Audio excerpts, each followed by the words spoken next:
밤하늘의 별, 그리고 번쩍이는 번개. 이 둘의 공통점이 뭔지 아세요? 바로 플라즈마입니다.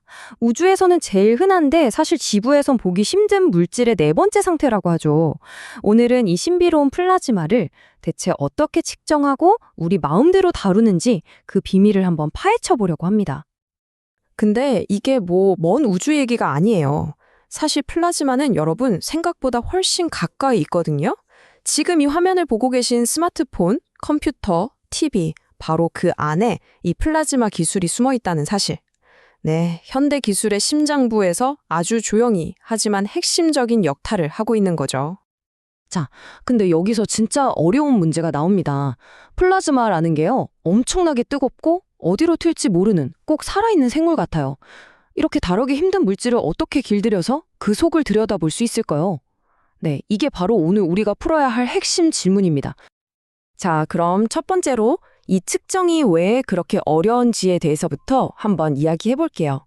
플라즈마가 현대 산업에 없어서는 안 될 존재인데 동시에 정말 다루기 까다롭거든요. 그 이유를 지금부터 살펴보죠. 플라즈마가 뭐냐? 아주 간단하게 말하면요. 기체에 어마어마한 에너지를 줘서 원자가 양이온이랑 전자로 쫙 쪼개진 상태예요. 이 입자들이 에너지가 넘쳐서 엄청나게 활발하거든요. 그래서 우리가 매일 쓰는 전자제품 있잖아요. 그 안에 들어가는 아주 작은 회로를 정교하게 깎아내는데 이보다 더 좋은 도구가 없는 거죠. 그런데 말이죠, 이 플라즈마 안에 뭔가를 쏙 집어넣잖아요? 그럼 아주 신기한 일이 벌어져요. 마치 플라즈마가 자기를 보호하려고 눈에 보이지 않는 방어막을 쫙 치는 것 같다니까요. 자, 여기서부터가 진짜 어려운 문제입니다. 과학자들은 이 방어막을 플라즈마 쉬스라고 불러요. 플라즈마 속에 어떤 물체든 딱 들어가면 그 표면을 따라서 얇지만 아주 강력한 전기적인 경계가 생기는 거예요. 뭐랄까, 자연이 만든 포스필드 같은 거죠. 자, 여기 그림을 한번 같이 보실까요? 이게 정말 재밌는 현상인데 저기 주 플라즈마 영역이랑 벽면 사이에 쉬스 영역이라고 표시된 경계 보이시죠? 바로 저 얇은 층이 진짜 플라즈마랑 바깥 물체를 딱 분리시켜버리는 거예요. 이게 왜 문제냐고요?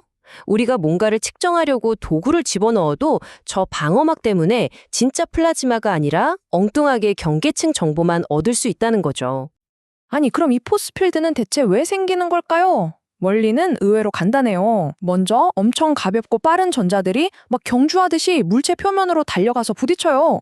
그럼 당연히 표면이 마이너스 전기를 띠게 되겠죠? 이 마이너스 전기가 다른 전자들은 휙 밀어내고 반대로 느리고 묵직한 플러스 이온들은 끌어당기는 거예요. 그러면서 딱 균형이 잡히는 순간 바로 이 쉐스가 완성되는 겁니다. 그러니까 이 방어막 때문에 플라즈마를 측정하는 게 더 힘들어지는 거 아니냐, 이렇게 생각하기 쉽죠. 그런데 바로 여기서 과학자들이 기가 막힌 생각을 해냅니다. 이 골칫덩어리처럼 보이는 쉬스가 어쩌면 플라즈마의 비밀을 푸는 열쇠가 될 수도 있겠는데?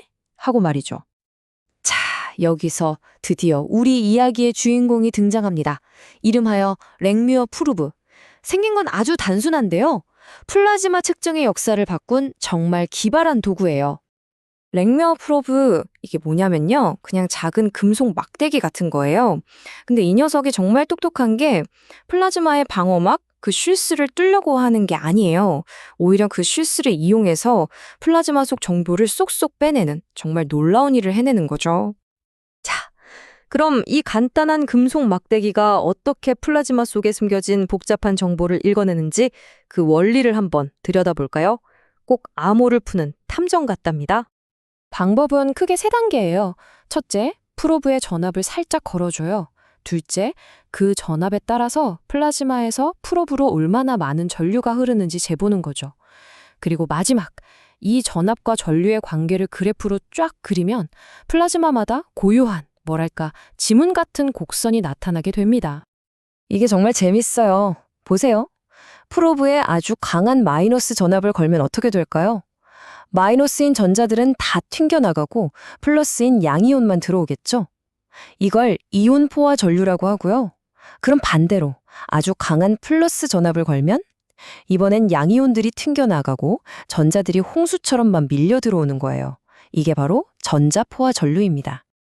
진짜 중요한 건 바로 이 양극단 사이의 변화 과정이에요. 이 곡선이 어떻게 그려지느냐에 모든 비밀이 담겨 있거든요. 예를 들어서 전압을 살짝 바꿨는데 전류가 확 치솟는다? 이건 전자들이 엄청 활발하다는 뜻이겠죠. 그러니까 플라즈마 온도가 높구나 하고 알 수 있는 거예요. 반대로 전류 변화가 좀 밋밋하면 밀도가 낮구나 하고 유추할 수 있고요. 바로 이런 식으로 곡선의 모양을 정밀하게 분석해서 플라즈마의 온도나 밀도 같은 핵심 정보를 정확하게 알아내는 겁니다. 자, 이제 마지막 장입니다. 이 단순해 보이는 물리 측정이 어떻게 우리 세상을 바꾸는 엄청난 기술로 이어지는지 그 큰 그림을 한번 같이 보시죠. 이 사진 한 장이 모든 걸 말해줘요. 왼쪽 A를 한번 보세요. 플라즈마를 제대로 제어하지 못하면 저렇게 엉망으로 파버려요. 그런데 오른쪽 E는 어떻습니까? 랭뮤와 프로브 같은 도구로 플라즈마의 상태를 정확하게 파악하고 제어하니까 이렇게 칼로 자른 듯이 완벽한 수직 모양이 나오는 겁니다. 바로 이거예요. 우리 머리카락보다 수천 배는 더 얇은 회로를 그려 넣어야 하는 게 바로 반도체 공정이잖아요. 이런 초정밀 작업에서 저런 정확도는 그냥 있으면 좋은 것이 아니라 없으면 안 되는 필수 조건인 거죠. 플라즈마 상태를 이렇게 정확히 모르면 지금 우리가 쓰는 마이크로칩은 단 한 개도 만들 수가 없어요. 그리고 이 한 문장이 이 기술이 얼마나 대단한지 딱 보여줍니다. 이 정도 수준의 정밀 제어는 오직 플라즈마 공정 기술만이 상업적으로 가능하다. 무슨 뜻이겠어요? 다른 어떤 기술로도 대체가 안 된다는 얘기죠. 오늘 우리가 본 이 플라즈마의 이야기는 우리에게 꽤 중요한 질문 하나를 던지는 것 같아요. 지금 이 순간에도 우리 눈에 보이지 않는 수많은 힘들이 세상을 움직이고 있잖아요. 과연 우리는 내일의 세상을 만들기 위해서 또 어떤 보이지 않는 힘을 측정하고 그 비밀을 풀어내게 될까요? 한 번쯤 생각해 볼 만한 질문 아닐까요?